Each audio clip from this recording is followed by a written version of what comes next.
Right, Bryony, we're joined with Nick Tavares and David Long-King, and we're approaching November. Can you just briefly go into detail about some of the injuries we currently have?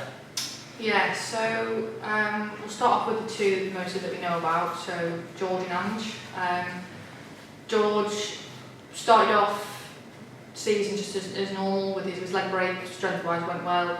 We found out he'd got nerve issues still. We've had them checked out, and he's actually had to go in for a second operation. This is due to his nerve actually being trapped in the break itself as it's healed.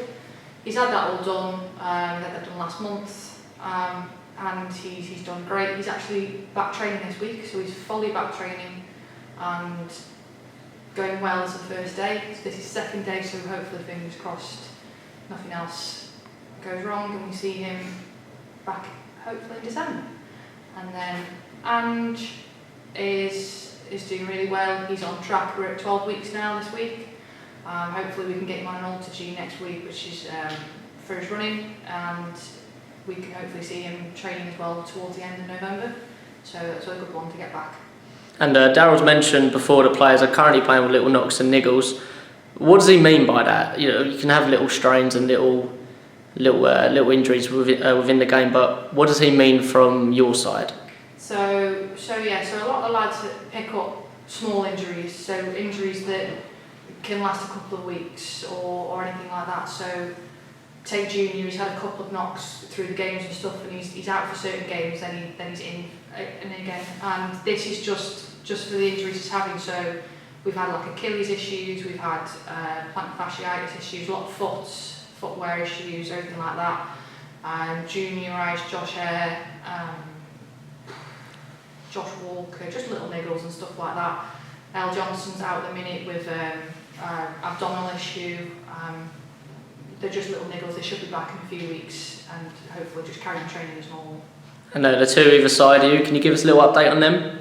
Yes, so Dave has unfortunately had a hernia for the past few months that he's had operated on. He had it operated on 2 weeks ago. And you're doing okay, aren't you? Yeah, not too bad. Yeah? Yeah, 15 days post-op now. Feeling good. Yeah, so he's hopefully getting back into strength work now, and then hopefully the next few weeks he should be back training if there's no other complications. And then Nick, so I think obviously Darryl mentioned this on his interview, but Nick has unfortunately gained an ACL issue in training 1 week, and this means he's out for the season. So we're going in for operation next Thursday, aren't we? Yeah, just need to bend my leg fully. There's a few requirements from the surgeon. We've ticked most of the boxes, but we just need to get full bend on the knee, and then I can go and have the operation. So yeah. And then we should hopefully, with the correct training and the rehab, hopefully get him back for the next season, pre-season, to go again. And Kingy, Bryony touched on your issues a little bit there.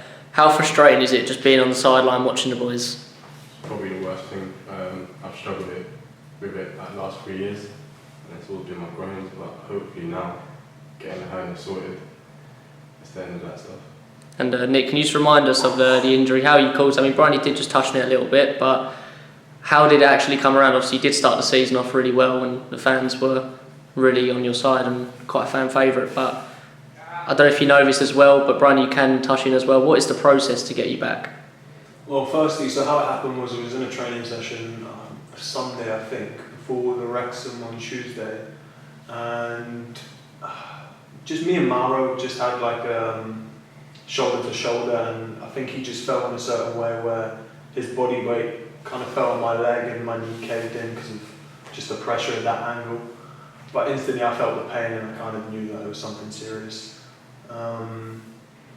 So then from there onwards it was just about getting swelling down, which we did well, getting an appointment booked in with the surgeon, which we've done, and now just wait for the operation, and then there's a lot to be done after that, but it'll be week by week goals to hit, and then hopefully starting next season I can be in a strong position to perform as well as I did start this season. Finally then, just touching on Mauro Vallette, Darryl did mention it slightly, but I'm sure you'll have a better update for us. Yes, so again, along with people I've already mentioned, Mauro's had to have surgery on his hip. So he was in the game, everyone saw, landed quite funny after a twist, and he's ruptured the tendon off the actual hip bone, so he's had to have that reconstructed and attached back to the hip. He's had his op already, had it straight away, and he's doing really well, so he's post 2 weeks as well. He's still at home, he's recovering, so hopefully the fans can give him their best, and we should hopefully see him back for his rehab the next week or so.